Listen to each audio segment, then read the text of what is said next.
In this video today, I'm going to break down some gameplay examples from viewers who sent in their videos for me to analyze. What we're looking at in particular today is movement and specifically positioning, which is one of the key things that separates really top players from the average player.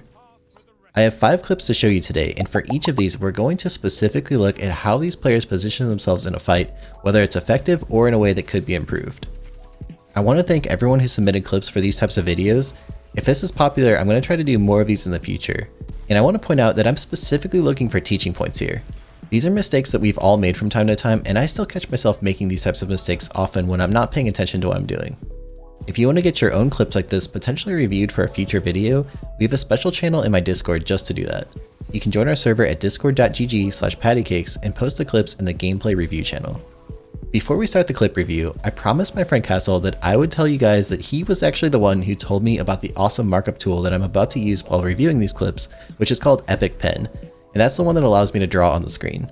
So big thanks to Castle for the sweet suggestion.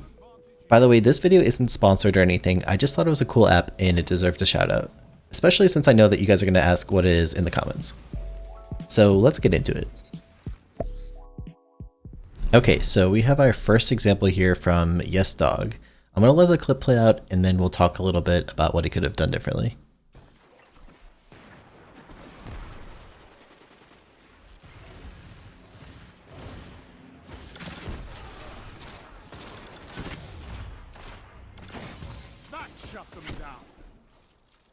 Alright, so I'm going to pause right there, rewind just a little bit.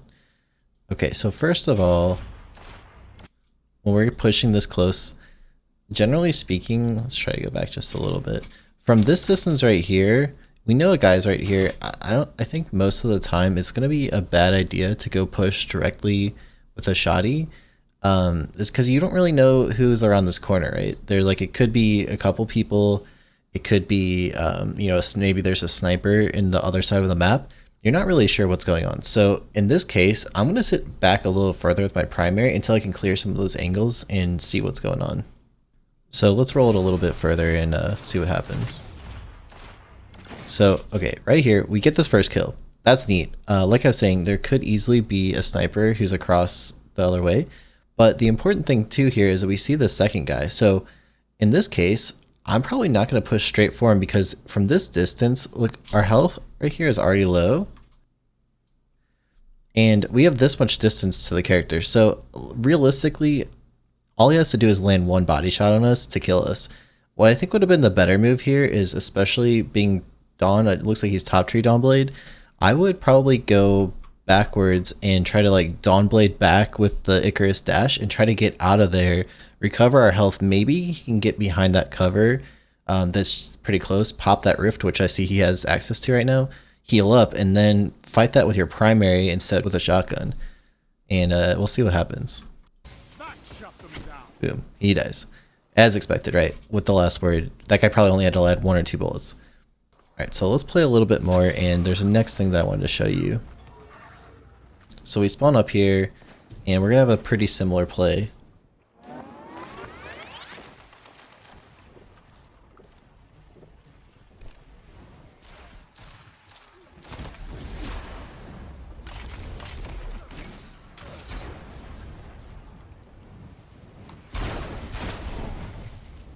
Alright, so what went wrong here? Let's back up a little bit. Let's see if we can find a good spot here. Okay, a little further. Okay, so once again here, we're sliding into this angle. We don't know what could be down this lane. We gotta keep in mind our loadout in this clip is Hawkmoon and a shotgun, so that means we don't have range. You're not gonna be able to duel a sniper who's all the way down at the other side of middle there. Even if you hit some shots with your hand cannon, you're just not gonna do much damage to him. So we need to use cover to play more carefully and try to close that gap. So let's see what happens. Right here again, this would be an easy time to be sniped if someone's across. Luckily that guy didn't hit too many pulse rifle shots, but again, that was easy death right there. It could have happened. But you just heard a very important sound cue, and you also see something on the bottom of your screen here. Golden gun just got popped, right? So the first time that you hear this, I want to be doing something very particular, which is getting out of there. And there's a couple different ways that you could approach this. Knowing it's a golden gun, that means that your best chance at beating it is going to be deployed in very close quarters. So if you have the opportunity here, he could go into this corridor really quickly and try to play with that shotgun out, and maybe he can catch him to at least get a trade with a kill. But what you see him do instead is he kind of hangs out in this little area and tries to go for a shotgun kill, but you're not really sure where the Goldie's going to go. So my first instinct here actually instead would be to go backwards and Dawnblade out of there, try to get back to where we were pretty sure that we're safe because our team's still spawning behind us. But we'll just see what happens.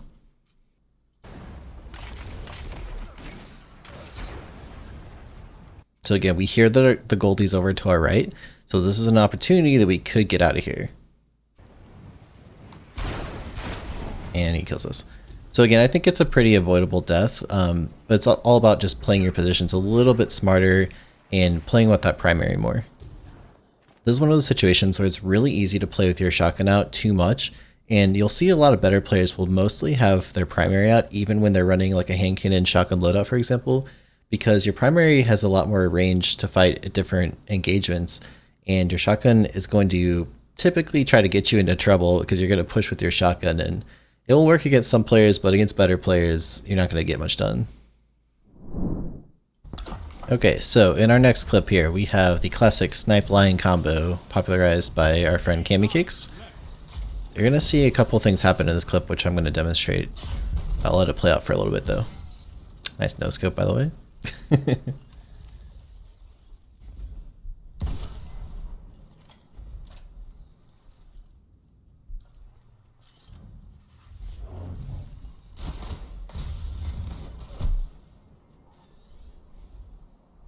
Okay, so let's pause it there. Go back a little bit. Okay, so in this engagement here, we're holding this angle, and especially with our sniper out, you don't have a lot of information necessarily about what's happening around you since you're hard scoped.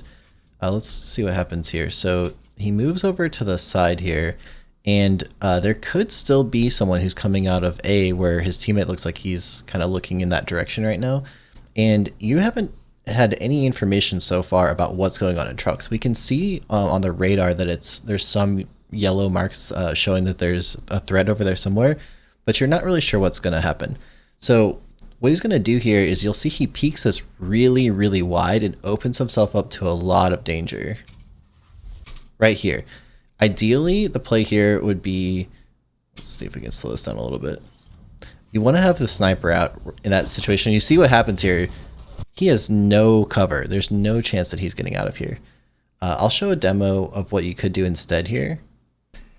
Okay, so what you saw him do in the clip pretty much was that he came out in this area and swung really wide with the fighting line, which first of all is a problem because if you have a sniper in this vicinity, he's going to probably one-shot you, or maybe a team shot will kill you, and you're not going to do much with fighting line from this particular situation. The better way to do it would be to do it from cover, like back here, and try to bank shots off. Maybe go from here and try to bank shots off the wall and get some ricochet shots like that. Anyway, the way to peek this properly, instead of just coming out here like you saw in the example with the fighting lion, would be to use your sniper rifle and take this maybe like a slide peek like this, where you're using this area as cover and then sliding out so you're a harder target to hit, and then you flick your either mouse or control stick over to the side so that as you're moving this way, your camera's moving this way. And so what that does is it gives you this nice little slide peek where it's easy for you to slide out and have a really good angle on someone here with your sniper, and you're hard to hit while you're in that movement. The other important thing here is that you're not sure exactly from the radar that we saw what's going on. So by doing this, you're kind of clearing like this angle, and then as you're sliding out, you're looking this way. And while you're doing this, you're still pretty much safe from this spot over in the A door because you're using this yellow thing as cover, right? So by sliding out here, you're basically protecting yourself a little bit from this angle while you're using this yellow thing as cover. Okay, so next scenario here.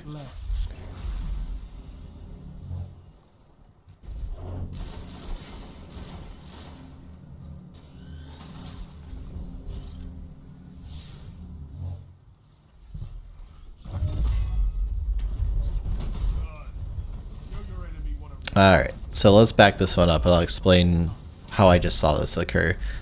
So let's go to about right here. I think this is where he's popping the rift, right? Yep. Okay, so stop us right here. So in this situation, let's draw on screen a little bit for fun. So we have our teammate hanging out right here in A. So we already know that someone is in A. That's a good sign. However, if this teammate was to die, you don't have control of this area anymore. That's pretty much your only presence. So let's fast forward just a little bit.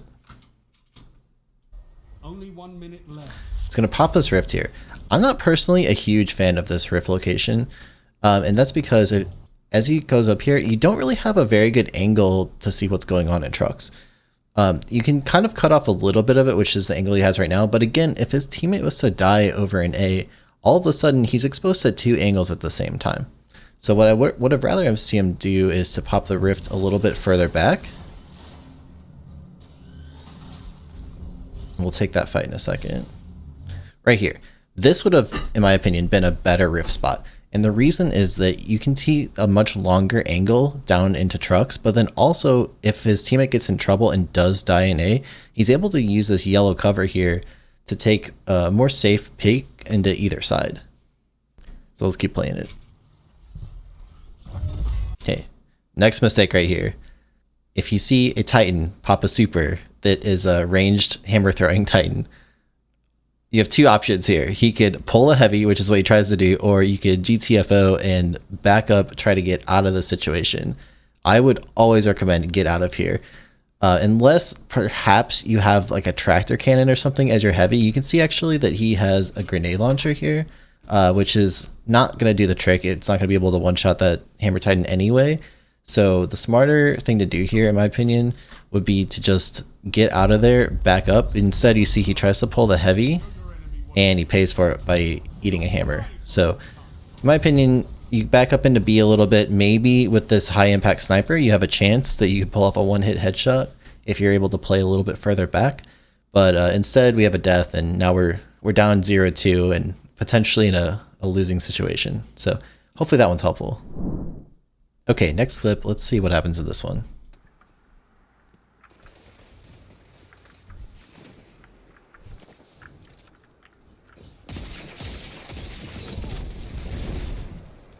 Oof.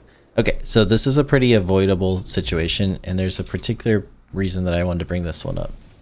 Okay, so at this moment, let's take a snapshot. What do we see on our screen?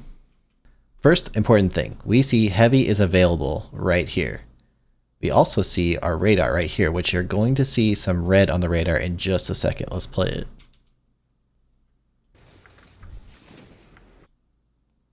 Okay, so knowing what we know now about heavy still being available and seeing red on the radar, there's a high likelihood that the other team could be on the heavy and potentially about to pull it.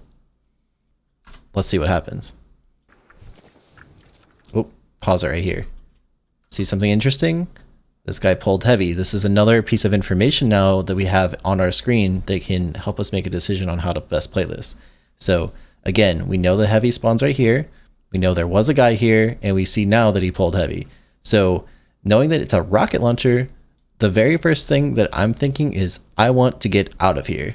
This guy is likely going to jump up and use the rocket launcher, shooting it right at my position. Not good.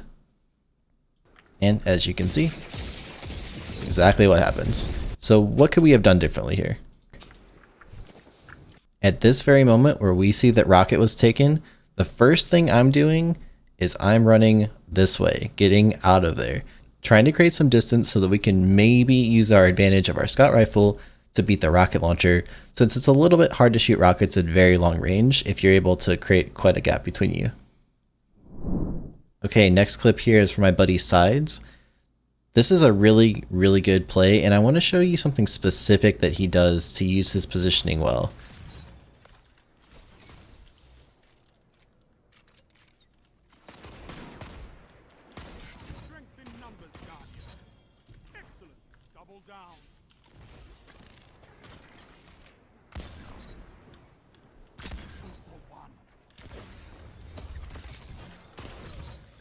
Warlocks are better with books than with guns.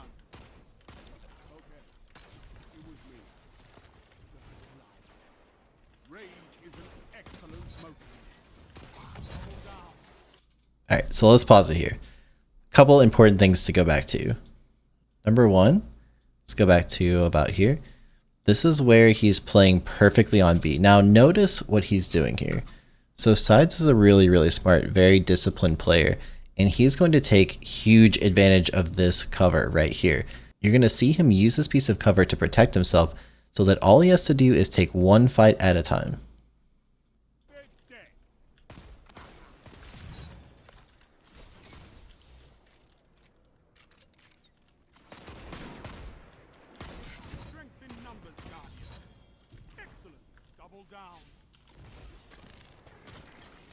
Okay, next learning point. After these really nice snipes, you're going to see something very important, and this is what, in my opinion, separates a player like Sidezz, who's an absolute top-tier PvP player, from someone who's maybe newer or slightly less experienced than him.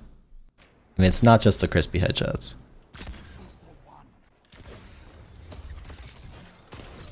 Who says warlocks are better with books than with guns? Okay, it was me. Pause right here. Do you see what just happened? So Sidezz froze someone right here. What would the average player do? Probably ape right out there and try to secure that kill on the frozen person. That's what I would say 99% of players do. But what does Sidezz do instead? Well, he knows that there's still people in this area in the spawn, and so instead of pushing out to try to kill this guy who's frozen, he's super patient, and he's still paying attention to the threat that's on his side.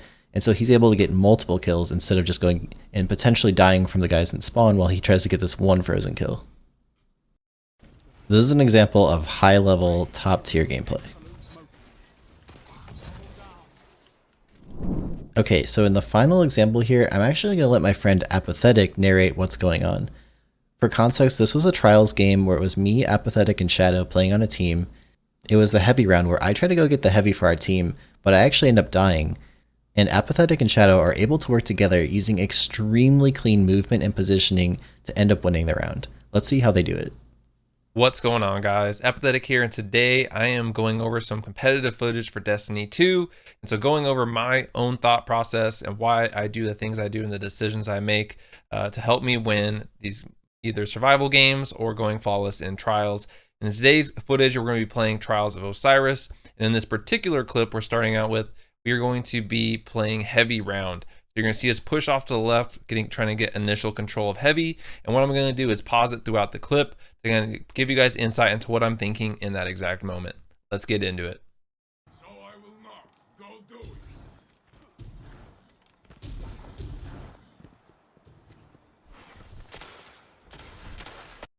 So right here, just to pause it really quickly, as we're trying to take over heavy, I'm also trying to simultaneously watch the right angle and make sure we don't get flanked, or we make sure we don't get pushed from below through that little tunnel area. I know Patty's probably gonna be going down towards heavy and trying to pick that up, and so I'm trying to simultaneously slide between seeing over him and seeing past heavy and seeing his angle, but also simultaneously watching our flank.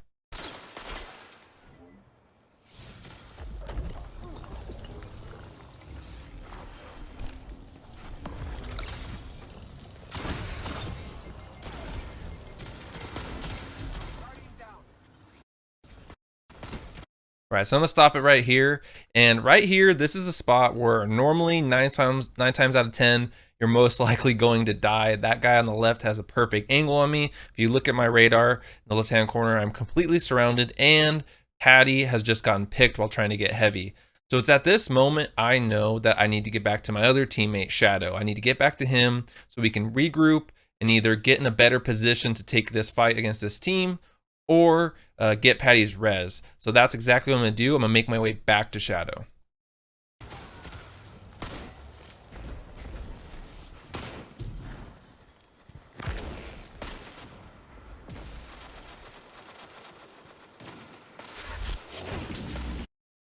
I'm gonna pause it again right here, and this is where I put down my rift, and this is something my empowering rift is something I started using a lot more with the rise of 120s and the ability to 2-tap. And what I'm telling Shadow right here is, let's wait right here, let's not push in, let's stay right in this spot. I have my empowering rift, and if you were paying attention to the clip, they did pick up heavy, which is a heavy machine gun.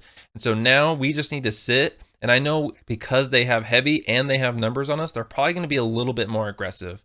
And I also know that Shadow is sniping, and he's an amazing sniper, so I can count on him to most likely get at least one pick. But what I'm ultimately waiting for more than anything is hoping for him to be a little aggressive, peek out, and hopefully I can get a 2-tap that can make this a more even fight.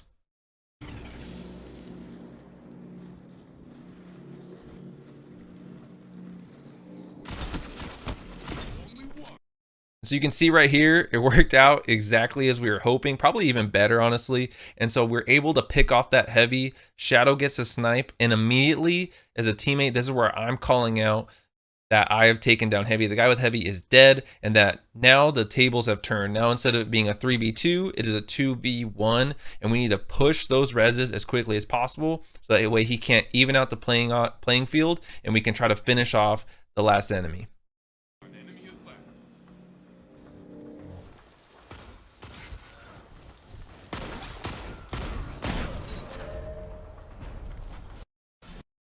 So as you can see right there, worked to perfection. And this is where you have to know those moments of when to push. You can't play too passive. If we had played that maybe just a touch slower, he might have gotten that res off and maybe we wouldn't have won this round. But by getting those 2 picks and having that situational awareness and that similar understanding between me and Shadow of exactly what we needed to do in that moment, and obviously communicating while it's happening, we're able to collapse on that single opponent and then finish off the round and turn around a round that ultimately we probably should have lost. So I hope you guys found this really helpful.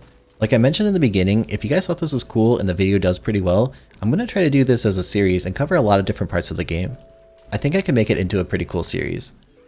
If you'd like to see that happen, be sure to leave a comment and let me know.